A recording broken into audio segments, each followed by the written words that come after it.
Nah ini masuk ke pembicaraan topik terakhir nih ya, tentang karir dari para lulusan akuntansi Iya. di zaman sekarang lah ya, zaman dimana apalagi kemarin setelah COVID ya, Iya. banyak layoff segala macam, mungkin perusahaan banyak memikirkan ulang tentang merekrut banyak orang lah segala macam gitu. Karena dulu lu angkatan berapa sih? Lu kan sama gue. 2003 Kita mau ngomongin umur. Nggak, karena dulu angkatan kita aja yang lulus di yang kuliah di akuntansi itu masih berpikir bahwa kita lulus dari kuliah kerja aja di kantor akuntan publik. Kalau bisa Big Four 2 tahun aja. Ntar ilmu udah banyak, habis itu kita pindah ke perusahaan, kita pasti digaji mahal. Betul. Sekarang masih kayak gitu nggak ya? Yang gue tahu masih, tetapi udah ada pergeseran bahwa orang kemudian karena gini, banyak perusahaan juga nggak mau lagi merekrut orang banyak kan. Oke. Gitu. Dia mau merekrut satu firma atau satu konsultan yang sudah siap untuk menjalankan parts yang di luar core utamanya dia. Oke. Tinggal support aja deh, semuanya support dari pihak ketiga karena lebih profesional juga, lebih fokus di sana. Dan ini mulai ada pergeseran gitu. Banyak orang kalau jadi akuntan internal, apalagi di perusahaan, sudah banyak digantikan oleh sistem. Oh Gitu iya ya. tuh cloud accounting software gitu. Software, dan banyak sekali yang memudahkan. Bahkan nggak perlu lagi lulusan akuntansi ya. Teman-teman kita yang dari SMK pun sudah bisa menjalankan itu tuh. Oke. Gitu. Jadi memang mulai aware terhadap kebutuhan akuntabilitas, terhadap kebutuhan soal pelaporan keuangan, tetapi nggak bisa mendevelop sendiri, pakai pihak ketiga atau kemudian pakai pihak dalam supaya kosnya mungkin lebih rendah ya. Oke. Cuman akhirnya kan nggak rendah juga karena banyak kebutuhan yang lain gitu yang harus diperbaikin. Jadi si mahasiswa akuntansi sekarang justru mungkin lebih berpikir menjadi konsultan, Seharusnya, jadi auditor, seharusnya. jadi pihak luar gitu ya. Seharusnya. Lalu mereka ngambil sertifikasi tadi, sehingga nanti ujung karirnya mungkin bisa jadi partner di kantor akuntan publik itu atau di konsultan itu gitu ya. Betul. Kan tadi yang lu bilang kalau masuk ke accounting internal ya, internal, ya mungkin sistem udah ini ya. Karena kan lu di generasi kita tuh kalau nggak di auditor, kalau nggak kerja di oil company ya, Banking. kalau nggak PNS. Gitu. Kalau PNS masih sampai sekarang ya. Iya. Tapi kalau kita bicara soal di akuntan internal tetap harus dibutuhkan. Tetapi di top level mungkin ya. Jangan tinkernya, analisnya yang menggunakan itu day to day atau monthly-nya gitu ya. Ya tetap harus ada. Cuman untuk mulai dari start di company atau kemudian habis di kantor akuntan publik pindah ke company masih ada. Tapi gue secara pribadi udah nggak nyaranin tuh karena kemudian kan udah banyak tergantikan. Biarlah teman-teman yang lain kayak kita mulai dari pertanian pindah ke industrialisasi dulu zaman dulu ya. Orang berpikir kehilangan pekerjaan, tetapi bukan itu kan. Justru menambah lapangan pekerjaan yang besar. Ketika era online sekarang orang berpikir yang konservatif dulu banyak hilang pekerjaan, tapi enggak juga kan. Kita tahu pekerjaan baru. Kita ada aplikasi-aplikasi startup yang memberikan banyak pekerjaan bagi banyak orang. Dengan adanya perubahan-perubahan seperti kondisi sekarang juga akan memberikan dampak yang sebetulnya positif sebetulnya untuk kedepannya. Tetapi kita harus sadarin juga teman-teman senior-senior kita kan banyak juga yang nggak bisa keep up to date terhadap perubahan-perubahan ini gitu. Memang sudah waktunya diserahkan ke generasi-generasi yang lebih speed up gitu ya. Jadi penjelasan lu Jal, ketika banyak mungkin nih gue coba mewakili perasaannya mahasiswa-mahasiswa akuntansi sekarang, karena gue baru dapat info akuntansi itu untuk sekian lama menjadi jurusan dengan mahasiswa terbanyak. Cuman gue baru dapat info sekarang tuh IT. Betul. Karena mungkin banyak startup segala macam. Dan gue sempat ada yang beberapa cerita juga sama gue, si mahasiswa akuntansi saat ini khawatir dia. Ntar gue masih ada kerjaannya nggak nih lulus kuliah gitu. Ketika semua tergantikan oleh teknologi segala macam gitu. Jadi lu bisa menyarankan apa Jal ketika mahasiswa akuntansi sekarang berpikir tentang masa depan karirnya mereka? Kalau gue pribadi bilang ke teman-teman nantinya kalian ini tetap akan ada kerjaan karena sampai kapanpun selama ada perusahaan harusnya industri kita masih ada. Cuma penggunaannya di mana Kalau penggunaannya cuma nginput data, terus kemudian merekap, itu sih udah bisa dipermudah dengan sistem. Cuma data transaksinya jadi lebih banyak mungkin gitu ya. Tapi kita butuh analis. Gitu. Siapa sih yang bisa terus laporan keuangan angkanya keluar gitu ya. Mau diapain nih gitu. Dan menurut lo untuk beberapa saat ke depan itu belum bisa digantikan oleh mesin deh? Bukan hanya menurut gue, menurut lu juga kan. Jadi kan biar lu aja yang disalahin ya. Apapun yang keluar dari sistem ya, AI, artificial intelligence, pasti perlu touch-nya manusia juga gitu. Hasil lab darah lu keluar, pasti lu butuh saran dari dokternya gitu. Mau diapain nih gitu. Ada dokter yang bener tuh. Gitu kan. Jadi makanya tuh nih buat yang masih kuliah di akuntansi ya. Lu dibanding belajarin dapat kredit nih akun masuk mana, akun debit atau akun kredit, mendingan lu belajar analisanya ya, laporan keuangan ya. Betul, karena kan kita dipaksa untuk menganalisis sebetulnya. Sarjana kan harusnya analis dong, masa masuk ke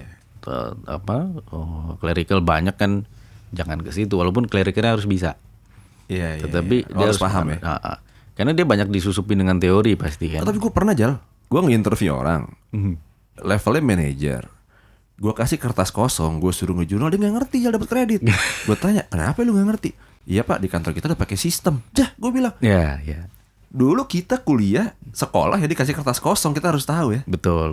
Maksudnya itu, gue bilang iya benar juga sih ya. Karena gue sempat ngobrol sama teman gue yang pebisnis pemilik perusahaan, dia bilang, gue sih nggak terlalu peduli gimana akuntan gue membuat tuh laporan keuangan. Yang penting output reportnya akurat. Timelinenya masuk dan informasi bisa gue pakai. Perkara ternyata dia kerja cuma 5%, 95% teknologi, ya gue sih bodo amat. Betul. Bener nggak paradigma itu, Jal? Iya, ada benernya ada enggaknya ya, karena kan kalau dia nggak mau tahu bener atau enggaknya, nanti terus kemudian outputnya ternyata keliru gimana? Dan dia nggak tahu kalau itu keliru. Betul.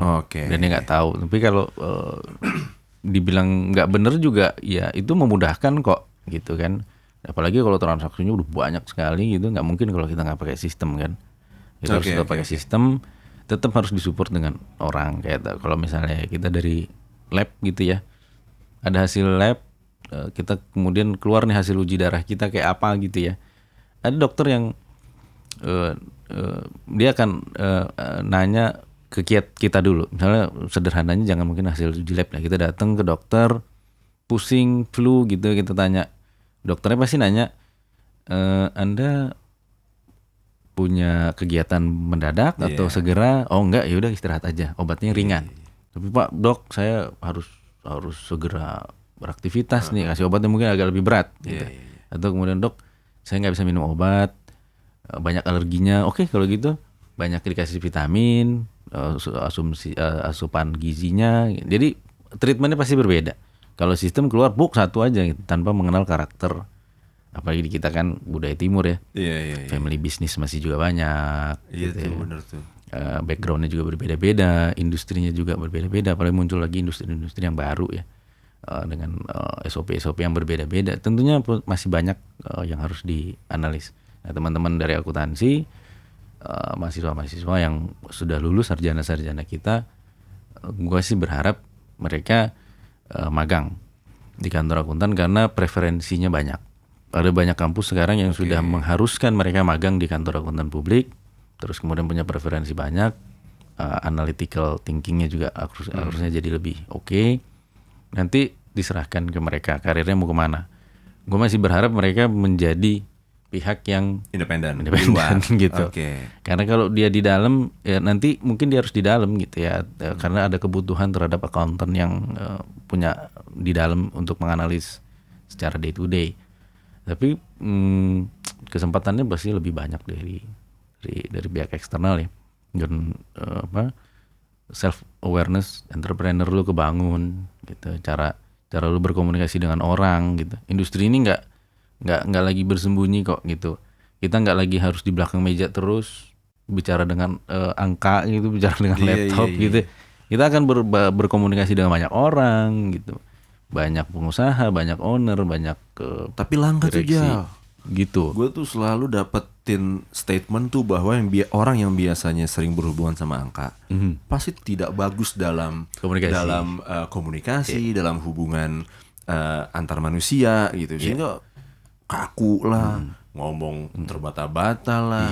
Kadang di otaknya udah bener nyampein ke orang, apalagi nggak ngerti bahasa akuntansi gitu. Nggak ngerti dia apaan sih, dia orang ngomong apaan sih gitu. Kita nyampein neraca nih, kalau buat anak akuntansi mungkin tahu. Ini Pak, ini unearned revenue-nya, ini prepaid-nya gitu. Sedangkan si business owner cuma pengen tahu perusahaan gue sehat apa enggak sih gitu. Menurut gue ini tantangan juga sih bagi siapapun yang di industri ini ya. Karena kalau kita bicara dengan misalnya lu ngaudit berhubungan sama manajer akuntansi, ya satu bahasa. Iya. Kayak misalnya gue di konsultan berhubungan sama misalnya orang finance, orang accounting yang lain, ini satu bahasa. Tapi ngejelasin ke business owner yang kebanyakan bukan orang akuntansi, ya kita kan harus mentranslate tuh. Bahasa akuntansi menjadi bahasa Indonesia. Gue nggak tahu apakah di asosiasi atau di dunia ini juga cukup concern gitu loh sama kemampuan si akuntan itu sendiri berkomunikasi dengan baik. Karena kalau gue lihat kayaknya ini cuma tentang knowledge gitu loh, pelatihan ini, pelatihan PSAK ini, pelatihan PSAK ini gitu. Iya, gue nggak menyangkal, apalagi kalau ada film The Accountant, ya profile yang ditampilkan begitu kan, punya masalah pribadinya begitu gitu kan. Memang itu mungkin karakter yang digambarkan. Kedepannya gue berharap berubah, dan asosiasi juga sudah mulai memberikan beberapa training terkait dengan bagaimana berkomunikasi dengan klien, dan ini hal yang sangat dibutuhin. Karena lu nggak bisa menyampaikan angka terus kemudian diem aja gitu. Iya. Ya kedepannya berasa dengan teman-teman yang eranya juga milenial ya, bisa kalau dulu kita bilang anak-anak gaul nih sekarang nih kan, bergaul, wawasan luas. Kita harapin sih memang lebih banyak bisa berkomunikasi, bersosialisasi, terus punya wawasan yang luas lah. Kan nggak mungkin semua owner bicaranya akuntansi aja. Dia bicara bisnis juga. Dan mereka lebih tertarik sama sales pasti. Betul. Ya, ngasilin duit. Industri lagi gimana sih nih gitu. Banyak sekali pertanyaan kayak kita kan datangnya gitu tuh, Rit. Pak, bisnis apa sih? Kok gimana sih soal bisnis ini, kayaknya lagi drop nih atau gimana gitu ya. Itu kita butuh banget gitu untuk bisa cerita ke orang ya. Dan ilmu ini ya mungkin ada yang punya bakat, nature-nya dia udah begitu, ada yang bisa di-train kan. Oke. Ada Lionel Messi, ada Ronaldo tuh, satu berbakat, satu terlatih gitu. Iya benar. Tinggal kita milih aja. Cuma memang ada juga orang-orang yang memang dasarnya nggak bisa gitu. Belakang meja aja ngumpet gitu. Dirubah ya dianya stres, kliennya stres gitu kan. Sama-sama nggak ngerti. Sama-sama nggak ngerti. Dianya stres suruh komunikasi. Iya. Oke Jal, nih gue dibilangin sama pemilik studio Suara Sub ini kalau nyampe 1 jam kameranya mati nih. Iya. Jal. Kita dicas. Iya. Cas ekstra baterai. Thank you Pak Rijal. Thank you Pak Farid. Pak Rijal nih temen gue di Teknos, dulu ada bimbel namanya Teknos di daerah Meruya. Itu yang punyanya malah nggak pengen kita belajar Jal. Ini cerita sebelum penutup ya. Kita lagi belajar, dia malah nyuruh kita keluar main judi. Bawa siapa namanya? Riko. Kemana orangnya? Gitu, Rijal kuliah lulus di Untar ya waktu itu. Ke ini Unsyah ya, Syahwala ya. Iya. Cuman perang, gam, balik bubar, lagi ya. Kampus kosong, dosen nggak ada, pindah ke Untar. Jadi gitu, oke. Thank you Jal. Thank you Rit.